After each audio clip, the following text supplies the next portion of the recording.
이 아침에 주신 하나님 말씀 신약성경 로마서 3장 21절부터의 말씀입니다. 신약성경 로마서 3장 21절부터의 말씀입니다.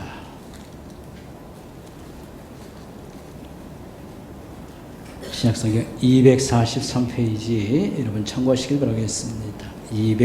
243페이지 참고하시길 바라겠습니다.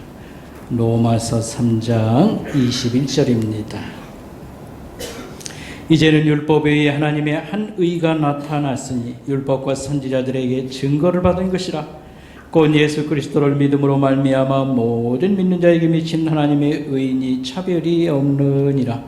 모든 사람이 죄를 범하였으며 하나님의 영광에 이르지 못하더니 그리스도 예수 안에 있는 속량으로 말미암아 하나님의 은혜로 값없이 의롭다 하심을 얻는 자 되었느니라.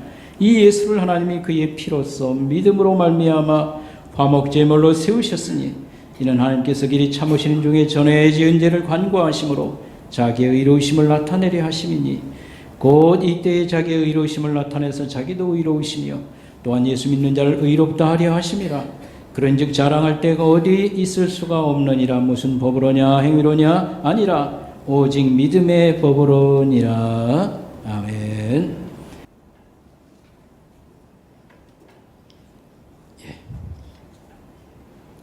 지난 목요일 날 우리 조은영 권사님이 강화도에 집을 마련해서 거기 신방을 갔다 오는데 제가 봉고차를 그 승합차를 운전하고 있었습니다. 이게 승용차는 늘 몰고 다니니까 이렇게 조작이 이렇게 쉬워요. 문제가 없는데 뒷자리에서 우리 권사님들이 그래요. 더운 바람이 찬바람이 안 나와서 에어컨이 지금 문제가 심각하다. 그래가지고 내가 하니까 잘 안 돼요. 우리 집사람이 또 하는데 그 뭘 만졌는지 앞에서 나오던 바람까지 그냥 꺼쳤어요. 그래서 내가 왜 그걸 꺼쳤냐? 그랬더니 벌써 안색이 싹 달라졌어요. 자기는 뭐 잘하는 거 보이냐고. 이제 우리가 부부싸움 할 때에 꼭 우리 마음속에 이런 거 있지요. 나도 할 말이 있다. 억울하다. 그래서 그때마다 저는 이런 생각을 합니다. 하나님의 심판은 반드시 있어야 된다.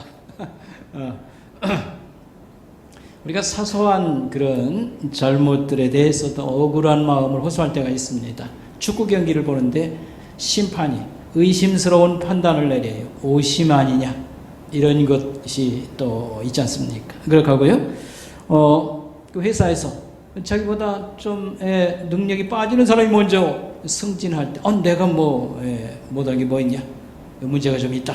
이런 생각을 가질 때도 있습니다. 이런 사소한 억울함부터 범죄자가 교묘하게 잘 빠져나가면서 소위 잘 먹고 잘 사는 이런 걸 볼 때 울분이 생기게 되는 것입니다.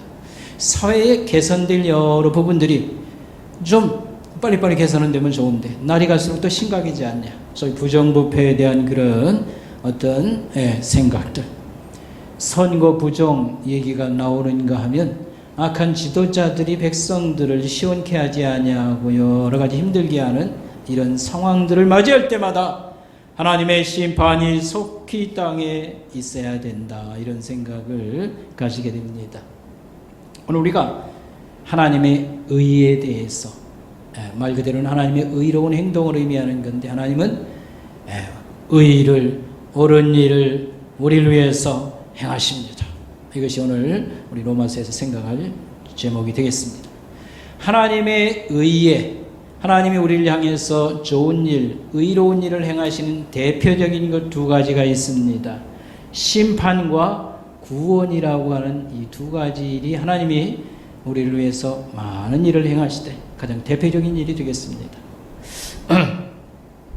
하나님의 심판, 성경은 여기에 대해서 하나님의 심판은 두렵다 이런 얘기를 합니다. 왜 하나님의 심판이 두려우냐? 하나님의 심판은 정확하기 때문에 그렇다 이렇게 말을 합니다. 여러분 서양 속담에 이런 속담이 있어요.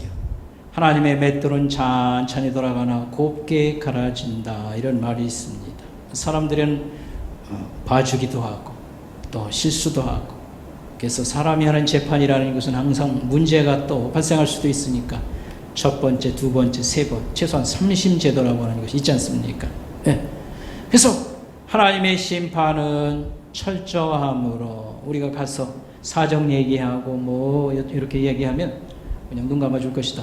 절대로 그런 생각을 해서는 안 됩니다. 그래서 하나님의 심판은 두렵도다. 왜냐하면 철저하기 때문에. 그리고 또 한 가지는 성경은 이렇게 말합니다. 사람이 죽은 데는 다음에는 반드시 심판이 있고 그 다음에 하나님이 두려운 것은 그들을 멸망 가운데 보내시기 때문에 그렇다. 이제 그랬습니다. 그래서 심판 후에 멸망, 죽음 가운데 영원한 지옥으로 그가 보내실 수 있는 권세 있는 분. 그래서 우리가 이런 하나님의 가르침에 대해서 우리 가볍게 들어서는 안 된다. 이런 말씀입니다.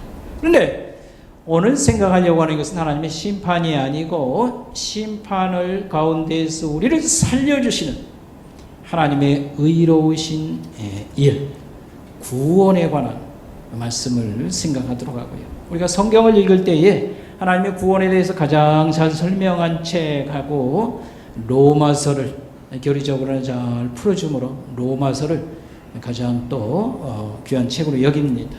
로마서 중에서도 이 구원에 대한 가장 핵심적인 내용이 나오는 이 소위 말하는 대로 반지에 있어서 다이아몬드 같은 것이 로마서 3장 말씀입니다. 오늘 말씀이 바로 이 말씀을 우리가 듣고 또 하나님이 우리를 위해서 이런 일을 행하셨도다. 너무 감사하다. 우리가 하나님을 예배하고 평생 노래 부르며 섬겨야 된다. 이런 사명감을 또 가지게 될 것입니다. 자, 오늘 성경 로마서 3장 21절에 이렇게 말합니다. 이제 하나님으로부터 한 의가 나타났도다. 하나님이 우리를 위해서 의로운 일을, 의로운 행동을 하셨도다. 그리고 24절에는 값없이 의롭게 우리를 만드시도다. 이런 표현들이 나오고 있습니다. 의라고 하는 말 성경에 많이 나와요. 우리 그냥 보통 사회생활 할 때 정의 이런 말은 쓰지만 의라는 말은 별로 그렇게 안 쓰는 건 아니지만 의, 불이라는 말을 또 많이 쓰지요. 의라는 말, 성경에서 의라고 하는 거 정의하고 약간 같이도 쓰고요. 어감 차이가 있을 수도 있습니다. 자, 여기서 이 팀 켈러 목사님, 뉴욕에서 우리 이 장로교 신앙을 가지고 아주 훌륭한 목회를 하시는 현직에 있는 요즘은 은퇴하신 것으로 아는데 팀 켈러 목사님이 이 의를 이와 같이 설명을 했습니다. 의는 이력서 생각하면 잘 이해가 갑니다. 이렇게 설명했어요. 자기의 정당성, 내가 합당한 사람입니다. 이걸 이렇게 소개하는 이력서와 비슷하도다. 우리가 회사에 들어가려면 사람을 이렇게 채용합니다 하면 우리가 원하는 사람들이, 회사에 들어가길 원하는 사람들이 이력서를 냅니다. 이력서 속에는 내가 회사에 꼭 필요한 사람 중에 제가 적임자입니다. 이런 내용이 들어갑니다. 그래서 학력, 경력, 나는 이런 기술을 가지고 이런 직장 생활을 하고 또다시 당신의 회사에 사람을 모집할 때 내가 적임자라고 생각해서 이렇게 내 자신을 소개합니다. 제가 적임자라니까요. 이런 게 이력서라고 말할 수 있습니다. 근데 하나님 앞에 의를 우리가 요구하는 것은 하나님이 우리를 이제 판단하시고 심판하시고 그런 분이니까요. 우리가 하나님과 만남이 이루어지고 하나님과 좋은 관계를 가지려면 우리에게 의가 있어야 된다. 이런 말이 되겠습니다. 그래서 도덕과 영혼에 대한 경력을 잘 써서 내놓는 이력서와 같은 게 하나님과 우리의 관계가 이렇게 용납되고 또 좋은 그런 우리가 하나님을 받아들여질 수 있다. 이렇게 말할 수 있겠습니다. 도덕과 영혼에 대한 우리의 옳은 삶. 그러니까 도덕이라는 것은 우리가 이렇게 잘 이렇게 살아왔습니다. 이 얘기고요. 영혼에 대한 어떤 경력이라고 그러면 나 괜찮은 사람입니다. 그걸 소개한다고 생각하면 되겠습니다. 그래서 예수 바깥에서 있는 사람들 같은 경우 하나님과 하나님에게 받아들여지려면 그러니까 하나님을 만나고 하나님 앞에 이제 우리가 예배를 한다든지, 그 다음에 하나님의 심판 자리에 선다든지, 천국 지옥 가고 할 때에 하나님이 우리를 받아들여주냐 거절하냐, 이런 것이 다 해당이 되는 겁니다. 그래서 이 복음 바깥에서는, 예수님 바깥에 있는 사람들은 자기의 의를 가지고 하나님 앞에 나와서 나를 판단해 주세요, 나를 받아주세요, 그렇게 해야 되는 것이지요.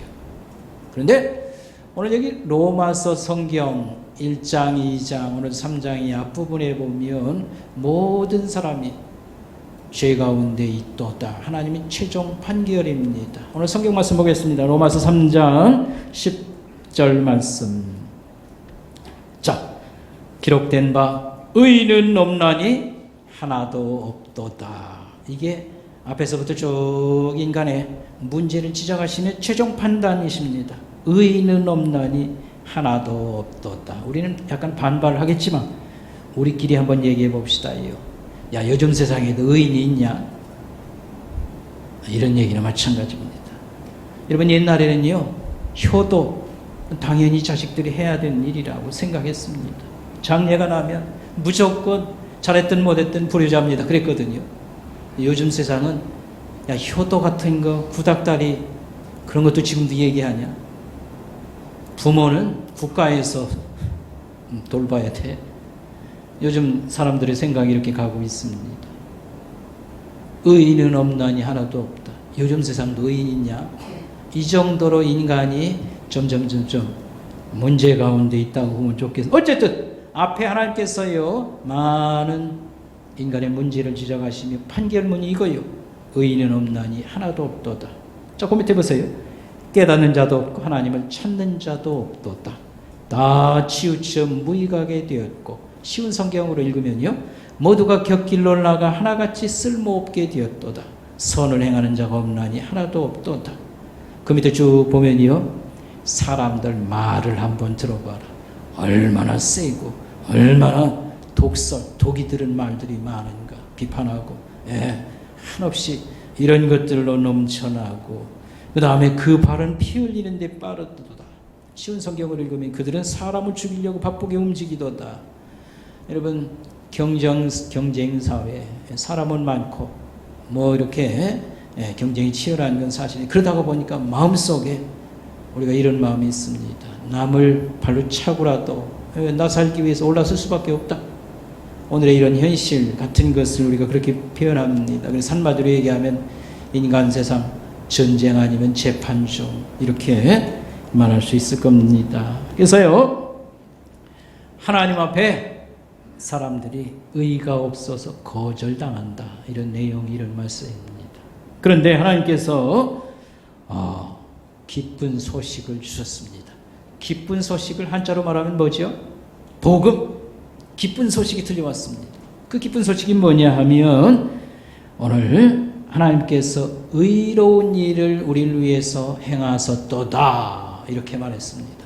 하나님이 의로운 일을 행하셨도다. 이 의로운 일은 뭐냐면, 하나님께서 완전 무결한 의를 만드셔서 그걸 사람들에게 나눠줍니다. 그래서 이 의를 이렇게 하나님을 믿고 받아들이는 자들에게 하나님이 이 선물을 주셔서 하나님께 우리는 받아들여질 수 있습니다. 받아들여진다는 것은 하나님과 관계가 다시 만들어진다는 거고요. 그래야 예배를 드릴 수 있고, 그래야 하나님을 섬길 수 있고, 그래야 심판대도 통과할 수 있고, 그래야 천국에 가는 이런 것을 의미할 수가 있겠습니다. 자, 그런데 하나님의 의는 오직 예수에게서 나오며, 예수 그리스도에게서 나오며, 그분에게 무릎을 꿇는 자들에게 주어지도다, 이런 말씀이 되겠습니다. 여러분, 성경 22절을 보시길 바랍니다. 자, 곧 예수 그리스도를 믿음으로 말미암아 믿음을 매개로 해서 모든 믿는 자에게 미치는 하나님의 의인데, 여기에는 차별은 없도다. 인종차별 또는 직업이나 뭐 신분이나 이런 남녀나 노소나 차별 없도다 그랬습니다. 예수 그리스도를 믿음으로. 여기서 믿는다고 하는 말은 앞에 이제 뒤에도 설명이 나오겠으면 예수를 믿는다는 말은 예수님과 우리가 하나가 된다. 예수님과 우리가 연합한다. 이런 의미입니다. 쉽게 말하면 연합은 뭐고 하나 되는 건 뭡니까? 예수님과 결혼하는 게 예수 믿는 겁니다. 결혼이 뭡니까? 우리 둘이 만나서 운명을 하나 잡아매는 겁니다. 남편과 아내는 운명이 함께해요. 함께 부끄러움 나오고 함께 먹고 살고 함께 장래가 결정이 되는 겁니다. 예수를 믿는다는 것은 내 인생을 그에게 굴복하고 맡겨서 예수님이 우리 대표자가 되고 호주라고 그러지 가정의 대표자 남편이 예수님이 우리의 대표자가 되는 것입니다. 우리의 문제를 자기가 가져가고 해결하시는 겁니다. 그래서 예수 그리스도를에게 나오며 그분에게 무릎을 꿇는 자 그를 믿는 자에게 이와 같은 것을 주시도다 이제 그랬습니다. 그러면 우리는 왜 안 되고 예수님은 왜 하나님 앞에 이렇게 이런 일을 할 수 있습니까? 예수님은 의가 있으신 분입니다. 예수님은 의로우신 분, 하나님 앞에서 의가 있는 분. 다시 말하면 하나님 앞에 신실하고 그 다음에 하나님의 말씀의 요구를 다 이루신 분이 예수님이다. 이런 말씀입니다. 어떻게 잘못 들으면요, 예수님은 항상 좋게 말하고 점수를 거기다 많이 주는 것으로 생각하는데 우리가 성경에서 한번 찾아보도록 하겠습니다. 예수님은 얼마나 하나님 앞에 신실했냐. 하나님 말씀이나 모든 것에 충성스럽고 신실하고 예수님은 하나님 앞에 이런 아름다움을 가지셨는가라고 하는 말씀입니다. 자, 우리 성경 구절 우리 한번 띄워주면 좋겠습니다. 요한복음 4장 34절. 요한복음 4장 34절. 이거 무슨 말이냐면요, 예수님이 어느 날 식사할 때가 이제 앞되었어. 점심 때 먹을 때가 됐는데 보니까 먹을 게 없으니까 제자들이 동네에 가서 빨리 뭘 좀 준비해 가지고 오겠습니다. 사 가지고 오겠습니다. 그랬어요. 제자들이 갔다 왔는데 예수님이 또 말씀해요. 나 먹을 거 있다 했어요. 누가 예수님에게 먹을 걸 갖다 드렸을까? 예수님이 어디서 먹을 걸 구했을까? 그랬더니 예수님이 이렇게 말했어요. 나의 양식은, 나의 먹을 것은 아버지의 뜻을 이루는 것이니라. 이렇게 말했어요. 우리 같이 한번 4장 34절 같이 읽어보겠습니다. 시작. 나의 양식은 나를 보내신 이의 뜻을 행하며 그의 일을 온전히 이루는 것이니라. 우리는 먹어야 일도 하고 먹어야 공부도 하고 그렇게 생각합니다. 맞습니다. 먹어야 뭐가 되는 거지요. 먹어야 힘이 나는 거고. 예수님은 나의 양식, 나의 밥그릇은 하나님 아버지의 뜻을 이루는 것이다. 이거 다른 말로 말하면요, 나는 굶어도 하나님의 뜻을 이루는 것을 우선순위로 생각하고 산다. 나는 비록 밥 못 먹어도 굶어도 하나님의 뜻을 이루는데 나는 전심전력하고 충성한다. 이렇게 말했습니다. 얼마나 충성스럽고 신실하셨는가 알 수 있습니다. 우리 먹어야 좋은 구경도 먹어야 시작되는 거고, 금강산도 보여? 식후경. 먹어야 직장에 나가고 아침에 밥을 먹여줘야 공부하러도 가지. 아침도 안 먹여놓고 무슨 학교 가라고 하냐. 애들이 이제 그렇게 말할 수 있지요. 그런데 나는 굶어도 내가 힘쓸 것이 있다. 하나님 아버지의 뜻을 이루는 것이라. 그러니까 하나님 앞에 얼마나 충성스럽고 얼마나 신실했는가 하는 것을 우리가 알 수 있습니다. 요한복음 6장 38절 말씀 또 한번 우리가 읽어보겠습니다. 띄워주시기 바랍니다. 요한복음 6장 38절 시작.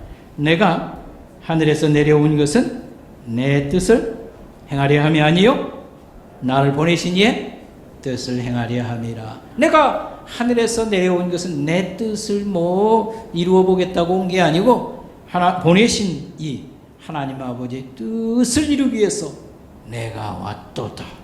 이렇게 말했습니다. 얼마나 충성되고 신실하셨는가 우리가 알 수 있습니다. 사람은 끝날 때 보면 알아요. 죽을 때 보면 알아요. 죽고 나서 그 사람을 알 수 있습니다. 자, 예수님은 죽음을 앞두고요, 마지막 소원 같은 기도를 합니다. 겟세마네 동산에서 뭐라고 기도하냐면 아버지여.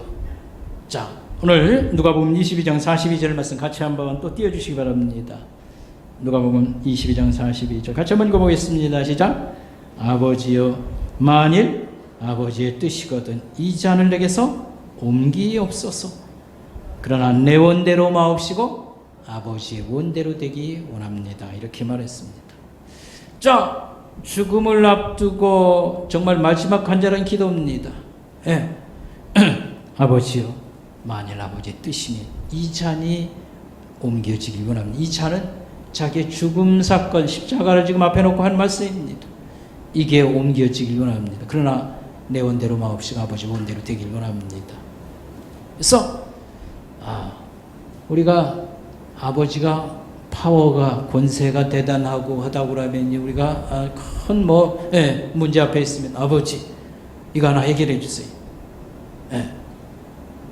그래서 그런 마음을 자기 강력한 그런 소원을 아버지 꼭 해결해 주셔야 됩니다.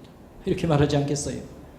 근데 자기의 이 죽음이 이 잔에 비유한 이거, 그러나 아버지 옮겨 주시옵소서. 그러나 내 원대로 말고 누구의 원대로 되게 해주세요? 아버지 원대로, 아버지 뜻대로 되게 해주세요. 그렇게 말씀했습니다. 그리고 예수님이 바로 죽으시기 전에 여러분 최후의 만찬 식사라고 하지 않습니까? 그냥 식사 자리에서 성만찬 같은 식사나 하고 그냥 발이나 닦아주고 그때 끝난 게 아닙니다. 요한복음에 보면 제자들을 길게 가르치셔요. 그리고 마지막 기도를 하십니다. 그때 기도할 때에 어떤 기도가 나오냐 하면 요한복음 17장 4절 말씀이 그때 예수님 기도였습니다. 우리 같이 한번 보겠습니다. 요한복음 17장 4절 시작. 아버지께서 내게 하라고 주신 일을 내가 이루어 이 땅에서 아버지를 영화롭게 하였나이다. 이제 그랬습니다. 아버지께서 내게 하라고 주신 일을 다 이루어서 이 땅에서 아버지를 영화롭게 하였습니다. 그랬습니다. 사실 이 말씀은 예수님이 평상시에도 하나님 말씀을 충실하게 지키며 산 그걸 얘기하는 것보다는 이 말씀은 곧 일어날 십자가 사건을 염두에 두고 사실 하신 말씀이에요. 근데 어떻게 십자가에 돌아가시고 나서 이런 기도를 해야 되지? 전에 아버지의 뜻을 내가 다 행했다고 이런 기도를 할 수 있을까? 이런 질문이 나오는데, 이거 이제 히브리 사람들, 이스라엘 사람들의 화법의 어법입니다. 아주 확실한 약속이라든지 확실한 것은 아직 일어나지 않았지만 과거로 말해버립니다. 일어난 것으로 말해버립니다. 그러니까 어쨌든 평상시에도 십계명을 가지고 논하든지 뭘 하든지 하나님 말씀을 지킴에 예수님은 신실하고 충성되어 있고요. 그 다음에 아버지의 가장 큰 뜻, 많은 인생을 멸망에서 구하는 이 십자가 사건, 이걸 이루는데 아버지의 뜻을 존중하고 그대로 이루셨습니다. 그래서 예수님은 하나님 말씀을 100% 순종하고 신실했던 그런 의의가 있는 분입니다. 하나님 아버지 앞에 거절할 이유가 없는 거고요. 하나님이 그를 문제 삼을 게 아무것도 없는 분이지. 의의가 있으신 분입니다. 이 의의를 우리에게 나눠줄 수 있다. 이런 말씀이 되겠습니다. 자, 그러나 앞에서도 생각했습니다. 우리는 죄를 범했기 때문에 하나님의 영광이 우리에게 없습니다. 의가 사라진 자, 이렇게 생각하면 되겠습니다. 원래 우리는 하나님의 특징을 가지고 태어났습니다. 하나님의 뭘 가지고 태어났다고요? 특징을. 그걸 다른 말로 말하면 뭐예요? 하나님의 형상대로 지었다. 그래서 하나님의 형상이라는 건 좁은 의미로 말할 때 의나 선이나 거룩함, 그 다음에 참된 지식이나 이런 걸 우리가 가지고 살 수 있도록 하나님이 우리를 지었다, 이런 말씀입니다. 그래서 다른 사람들이 하나님 믿는 사람들을 또 보면 야, 하나님은 저렇게 생겼어 라고 할 정도로 우리에게 그런 특징들을 나타내면서 사는 존재로 우리를 지으셨도다. 이게 하나님의 형상대로 하나님의 영광을 하나님께 돌리고 이 세상에 드러내면서 사는 존재로 우리를 지었다. 이게 이제 성경이 말하는 거예요. 그런데 우리에게 하나님의 영광이 없습니다. 하나님을 떠나고요. 하나님은 손 끊고 가짜신 섬기고 자기 숭배하고 살으니까 이상한 인간의 이그러진 모습이 나타나게 된 것입니다. 냄새가 나고요. 그 마귀 닮은 거 아니냐. 이제 이런 의심을 받는 존재로 우리가 화하게 된 것입니다. 그러나 성경은 말합니다. 예수를 믿고 참된 신자가 될 때 우리는 하나님의 영광을 하나님께 돌리면서 사는 존재로 우리가 그렇게 살며 그런 삶으로 변화되기를 위해서 기도해야 된다. 그리고 마지막에는 예수 그리스도의 성실과 순종을 믿고 따르는 신자들은 예수 그리스도 안에서 그분과 똑같은 영광을 회복할 날이 앞으로 다가온다. 이렇게 말을 했습니다.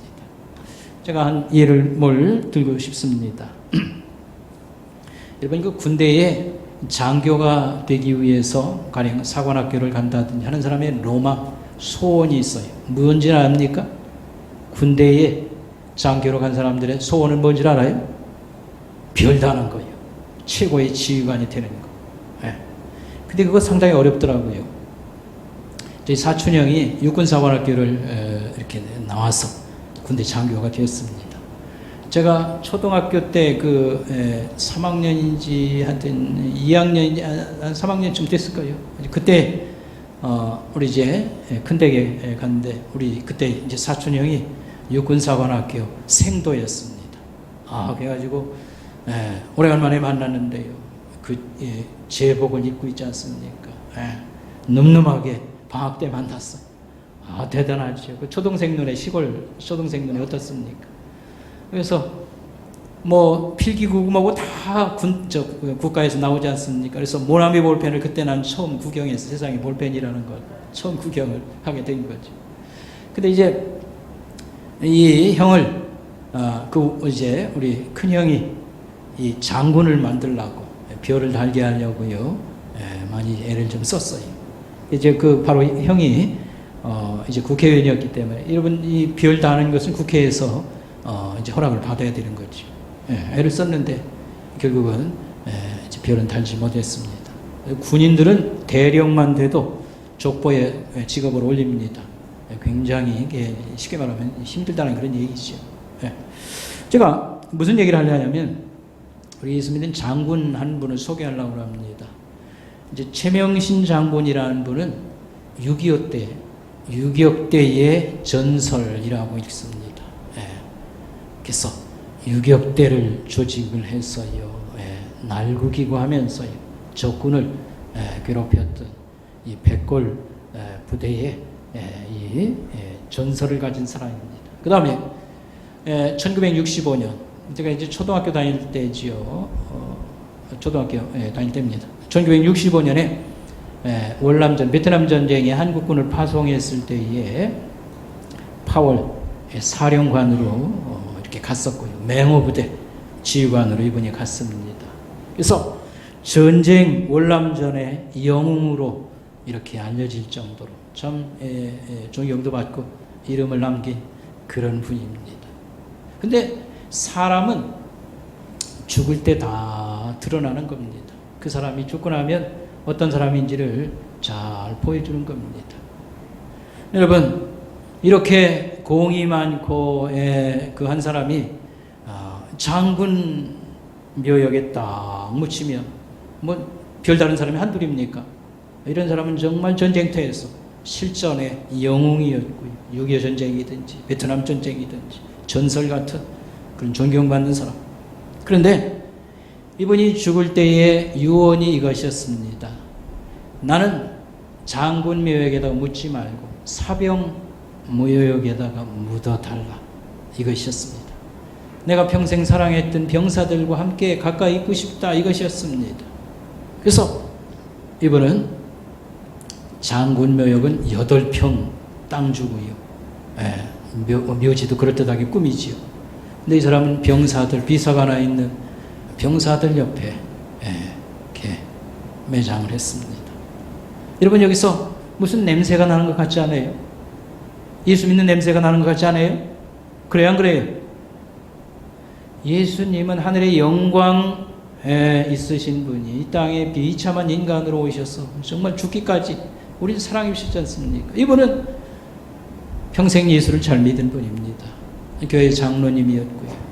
이분이 6.25 때 북한에서 이렇게 남하에서 오신 분인데 이분이 사실은 신학을 공부해서 목사 되길 소원했었는데 이 전쟁을 경험하면서 나라를 위해서 봉사해야 되겠다 해가지고 육군사관학교를 가고요. 이제 공도 많이 세운 지 이런 분입니다. 그 아버지도 장로님이었고 이북에서도 아주 교회를 많이 세운 유명하신 분이었는데 그 아들 역시 군인으로 평생 살았으나 얼마나 참 아름다운 그런 면이 있습니까? 하나님의 영광이 우리의 작은 삶 속에서도 반영이 돼야 되고 우리는 하나님을 높이고 영광을 올려야 되지만 사람 사이에서도요 하나님의 영광을 이렇게 보여주는 사람들 되는 거 하나는 뜻입니다. 저 사람이 여기서 우린 예수를 본다 이렇게 말할 수 있어야 되는 겁니다. 그러나 제가 설명한 것처럼 우리가 하나님의 영광을 버렸습니다. 하나님에게서 뒤돌아서고요. 하나님을 무시하고 거절하고 가짜 신을 섬기면서 자기를 섬기면서 영광을 잊어버린 사람들이라고 하는 사실입니다. 그래서 하나님께서 마지막에 선한 일을 행하셨는데 자기가 완벽한 의를 마련해서 우리에게 나눠주시는 것인데 이 하나님의 의는 화목제물로 돌아가신 예수 그리스도의 죽음을 통해서 우리에게 주어진다 이런 말씀입니다. 여러분 오늘 설교 속에 인셈을 4번에 보면 오자가 하나 났어요. 화목제물로 돌아가신 이가 아니라 화목제물로 돌아가신 예수 그리스도의 죽음을 통해서만 우리에게 주어집니다 하겠습니다. 여러분 오늘 성경 24절 25절 보겠습니다. 24절 25절 모든 사람이 죄를 범하였으며 하나님의 영광에 이르지 못하더니 23절이었고 24절 그리스도 예수 안에 있는 속량으로 죄의 값을 지불한 걸 말합니다. 말미암아 하나님의 은혜로 값없는 그런 선물로 값없이 의롭다 하심을 얻는 자가 되었으니 이 예수를 하나님이 그의 피로 믿음으로 말미암아 화목제물로 세우셨으니 이는 하나님께서 길이 참으시는 중에 전에 지은 죄를 간구하심으로 덮으심으로 자기의 의로움을 나타내려 하심이라 그랬습니다. 어쨌든 다른 건 다 잊어버리더라도 하나님의 의는 화목제물 대신 예수 그리스도의 죽음을 통해서 온다라고 하는 겁니다. 여기서 중요한 것은 화목제물이 뭐냐라고 하는 것을 깨닫는 것입니다. 화목제물이 뭐냐라고 하는 것 거기 보면 그 사회 2번에 그런 말 있잖아요. 화목제사는 뭡니까? 이제 제사 그 모세 제사법에 보면 화목제사는 진노하심을 하나님의 진노하심을 벌주심을 심판을 이렇게 덮는 제거하는 제사다 이렇게 말할 수가 있겠습니다. 하나님의 진노하심 하나님의 심판을 덮는 제거하는 해소하는 그런 제사가 화목제사입니다. 다시 말하면 하나님의 아들 예수님이 십자가에서 우리 대표자가 되어서 벌받으신 것은 하나님의 심판을 자신이 벌받으심으로 해결하신 것이다. 이런 말이 되겠습니다. 그래서 하나님의 의는 화목제물 대신 누구의 죽음을 통해서 우리에게 주어진다? 예수 그리스도의 죽음을 통해서 우리에게 주어지는 것입니다. 이제 그렇습니다. 그래서 예수를 믿을 때 하나님께서 우리를 의인으로 의롭다함을 선포하신다 이렇게 말을 했어요. 그래서 로마서를 계속 읽어보면 믿음으로 의롭다함을 우리가 얻는다 이렇게 말을 하지요. 그래서 모든 믿는 자는 의로워지고 의롭다는 선언을 하나님께로부터 예수 믿을 때 받습니다. 그렇습니다. 하나님이 의롭다는 선언은 뭘 얘기하는 겁니까? 우리를 죄를 용서해 주시고 우리를 죄인이라고 끝까지 부르지 아니하고 의인의 우리의 어떤 자격을 우리가 얻게 됩니다. 이런 말씀입니다. 그리고 마지막 심판 때에 하나님께서 문제 없도다 해서 심판을 통과할 수 있는 그런 자격을 선언을 주시는 겁니다. 그래서 하나님이 우리를 의롭다고 하셨을 때 죄 용서를 의미하는 거 그건 갑자기 의인 되었다 그 얘기는 아니고요. 갑자기 의인 된 건 아닙니다. 법적으로 우리의 죄 문제를 해결함으로 의인 속에 우리를 집어넣는다고 하는 그런 의미가 되겠습니다. 그래서 내 선행이나 공로는 빵이에요. 아무것도 없어요. 다만 하나님의 은혜입니다. 하나님의 거저주는 선물, 위대한 사랑 이렇게 말할 수가 있습니다. 오늘 말씀 이제 그 인쇄물에 보면 맨 끝 얘기가 되겠어요. 이렇게 나타난 하나님의 의는 하나님의 행동은 옳은 행동입니다. 이제 그런 말입니다. 죄인을 용서하고 구원하는 하나님의 행동은 옳은 일이십니다. 라고 하는 것이 25절 26절의 말씀입니다. 여러분 한번 읽어보겠습니다. 25절 예수를 하나님이 그의 피로 믿음으로 말미암는 화목제물로 세우셨으니 이는 하나님께서 길이 참으시는 중에 전에 지은 죄를 간과하심으로 덮으심으로 자기의 의로우심을 나타내 주셨습니다. 이때 자기의 의로움을 나타내사 자기도 의로우시고 예수 믿는 자도 의롭다 의인으로 만드시는 이런 일을 하셨습니다. 라고 하는 말씀이 되겠습니다. 자, 마지막으로 여러분이 잘 들으시면 좋겠습니다. 하나님이 우리 죄를 용서해 줬다는 것은 용서받는 우리 입장엔 너무 좋은데 하나님이 심판자의 위치에 계신 분으로 이런 행동들이 옳은 건가 안 옳은 거냐 이게 문제가 될 소지가 없냐 이제 그 얘기를 하나 마지막으로 말씀드리고 맞추려고 하는 겁니다. 우리가 편애라는 게 있어요. 나한테 뭘까요? 자식이라도 조금 더 사랑하는 이렇게 기울어진 사랑 편애라고 하는 게 있습니다. 하나님이 예수 믿었다고 해서 무조건 죄 용서하고요. 죄인인데 벌 안 주고 의인으로 이렇게 하면 이거 문제 없는 겁니까? 이 얘기를 지금 우리가 조금 해보자는 겁니다. 하나님의 편에 잘못을 쓱 눈 감아주는 거 있지 않습니까? 돈 받고 눈 감아주는 재판관도 있지만 하여튼 이래저래 연줄 때문에 눈 감아주는 것도 얼마든지 가능하지 않습니까? 하나님께서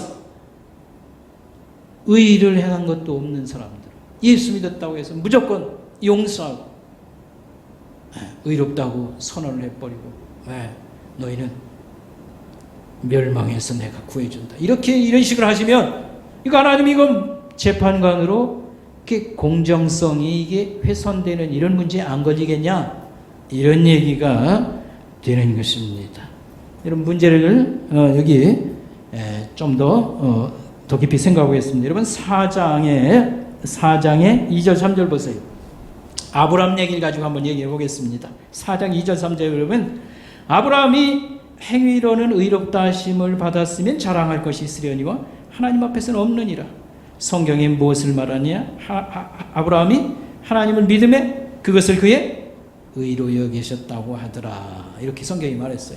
아브라함이 그저 의로운 일을 했으면 의인으로 부르는 건 당연한 건데 아브라함이 의로운 일을 하나도 한 게 없어요.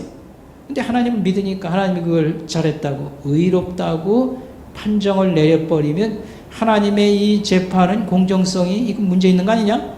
이런 질문을 할 수 있겠죠? 자, 그 다음을 보세요. 더 심각한 건 다윗 얘기입니다. 여러분 6절에 보세요. 그 앞에 보면 믿음으로 믿음을 의로 여겼나니 일한 것이 없이 하나님께 의로 여김을 받은 사람의 복에 대해서 일한 것도 없고 선행도 안 했는데 하나님이 의인으로 이렇게 취급하면 여기 그렇게 이제 혜택받은 사람 입장에서는 좋겠죠. 일한 것이 없이 하나님께 의로 여김을 받은 사람의 복에 대해 다윗은 말하기를 불법이 사함을 받고 죄가 가리움을 받은 사람의 복이 있고 주께서 그 죄를 인정하지 아니할 사람은 복이 있도다. 다윗이 그렇게 말했어요. 여러분 다윗은 어떤 사람입니까? 임금까지 올라간 사람인데 어려부터 예수를 잘 믿었지만 그에게는 결정적인 죄들이 많이 있어요. 남의 아내를 빼앗아 왔습니다. 그리고 그 남편을 전쟁터에서 청부살해 명령을 내렸어요. 간음죄와 청부살인죄. 그런데 그가 진정한 회개 기도를 하니까 하나님께서 용서를 해주셨어요. 그리고 그 다음에 그를 하나님을 다시 회복시켜서 의인으로 이렇게 인정을 해주신다고 하면 하나님의 하시는 일이 이게 공정성에 문제가 있지 않냐, 이런 식으로 해도 되냐. 만약 하나님이 모든 인류의 재판관으로 마지막 심판할 때에 이렇게 뭐 편애가 있고 봐주기가 있고 그러면 지옥에 내려간 사람들이 날마다 데모를 할 거예요. 그렇지 않습니까? 그죠? 선행을 하지 않은데도 용서하고 무조건 이렇게 하나님께서 의인으로 취급하고 이렇게 하면 문제 있는 거 아니냐라고 하는 건데, 여러분 여기서 잘 들어야 됩니다. 예수님의 이 죽으신 십자가 사건은 이 문제를 잘 해결해 주는 그런 대표적인 겁니다. 십자가는 죄인이 회개하고 하나님의 구원의 약속을 믿을 때에 하나님이 그들을 용서하고 구원하시는 일이 옳음을 증거하고 선포하는 것이 됩니다. 이렇게 말할 수 있어요. 왜 그러냐면 여러분, 십자가에서 죽으신 이는 누가 죽었죠? 십자가에서? 누가 죽었어요? 예수님이 죽었어요. 예수님은 하나님의 아들이지요. 그런데 여러분, 성경을 잘 우리가 배우다 보면 하나님과 그 아들은 하나 되신 분입니다. 삼위일체라. 아버지와 아들과 하나님의 신, 성부, 성자, 성령이 한 분이시라, 이렇게 말했습니다. 그래서 십자가에서 우리 대표자가 되어서 값을 치르고 우리 대신 죽으신 예수님은 다시 말하면 하나님이 죽으심입니다. 하나님은 재판하실 때 재판관인데 그냥 재판만 우리와 아무 관계없이 떵떵떵 하시는 분이 아니고 자기가 우리의 값을 대신 지불하고 그 다음에 살릴 자를 살렸으니까 불법은 없는 겁니다. 하나님이 죄값을 대신 우리의 죄값을 자신이 치르고 우리를 용서하고 구조하셨으니까 불법이 없다, 이 말입니다. 그 다음에 아까 설명했잖아요.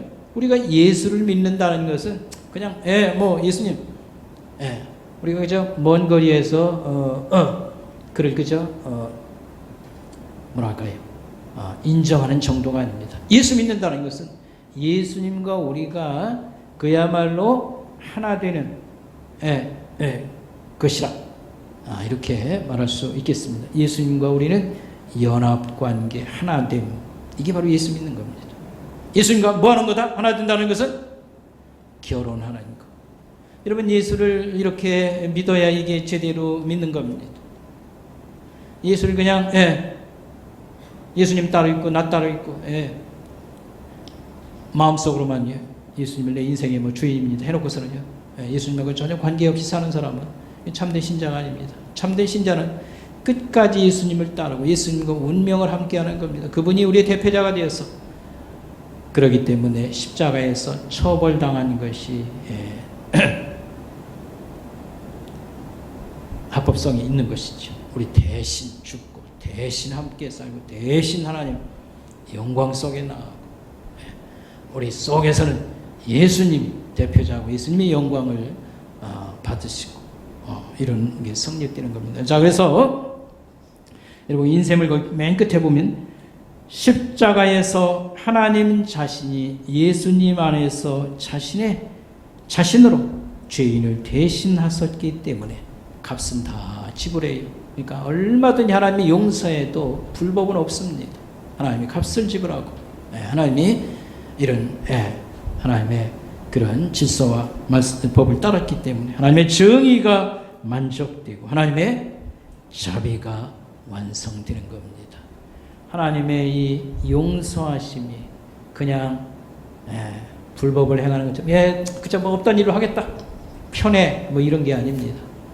그러므로 그는 재판관으로서 정의를 실현하며 아무 문제가 없는, 그리고 그의 사랑은 어느 정도 사랑이면 말로 하는 사랑만 너무 쉬워요. 선물 사주고. 그러나 사랑하는 일에 위해서 목숨을 바치는 사랑. 그래서 예수님의 사랑과 하나님의 사랑이 얼마나 가치가 있는 것을 우리는 알아야 되겠습니다. 말씀의 결론을 맺습니다. 여러분, 하나님의 의로운 일, 대표적인 게 두 가지가 있다고 했어요. 뭘까 무엇이죠? 뭘까 무엇이죠? 이거 처음부터 다시 해야 되겠네요. 뭐죠? 두 가지가? 하나님의 의로우신 일 두 가지가 뭐죠? 심판과 구원. 근데 심판은 무서운 것이다. 철저하다. 왜 하나님의 심판이 무서우냐? 어영부영 가서 얘기하면 통할 것이다. 어림없는 소리입니다. 철저한 것이기 때문에 두렵도다. 멸망으로 사람을 보낼 수 있는 권세가 있기 때문에 두렵도다. 그래서 우리는 두려워 벌벌 떨어야 될 것이냐? 아닙니다. 이 문제를 깨끗하게 해결하는 구원을 우리에게 선물하셨기 때문에. 근데 이건 그렇게 쉽게 된 게 아닙니다. 하나님이 죽어서 우리를 살린 겁니다. 얼마나 이게 큰 거냐면 이 선물이 이게 보통 선물이 아니죠. 평생 우리가 기뻐하고 감사하고 노래하고 그 다음에 우리는 하나님의 사람입니다. 하나님의 성품이 영광이 우리에게 박혀있는 사람입니다. 사람들 우리를 보고 하나님을 알아봐야 됩니다. 어영부영 살면서 예수 믿는다고 할 수 없습니다. 코로나 때문에 우리가 하나님 예배할 수 없다. 그런 소리가 나올 수가 없는 것이지. 우리는 하나님의 영광이 박혀있는 사람, 하나님의 성품과 그 다음에 그 말할 수 없는 사랑으로 우리를 살려준 사람. 우리는 아무렇게나 살 수는 없습니다. 하나님의 자녀로 우리는 계속 자라야 되는 거고, 이 땅은 환하게 그의 영광이 비출 수 있도록 이런 사명감을 가지고 하나님의 자녀로 우리는 살아가야 되는 것입니다. 기도하겠습니다. 하나님 아버지 감사합니다. 우리가 구원이 무엇인지, 하나님의 사랑이 어떤 내용을 가지고 있는지 알지 못할 때 위선자로 살고 좋은 그런 혜택이나 받고자 하는 어리석은 짓을 이렇게 해왔습니다. 그러나 우리의 구원이 위대하고 하나님의 사랑이 위대하고 우리 자신들이 위대한 존재가 됨을 또 깨닫고 감사를 드립니다. 하나님, 우리 인생을 함부로 굴리지 않게 하옵시고 하나님 주어진 이 세월을 어영부영 살지 않는 저희들 다 되게 하여 주시옵소서. 감사를 드리오며 예수님의 이름으로 간절히 기도드리옵나이다. 아멘.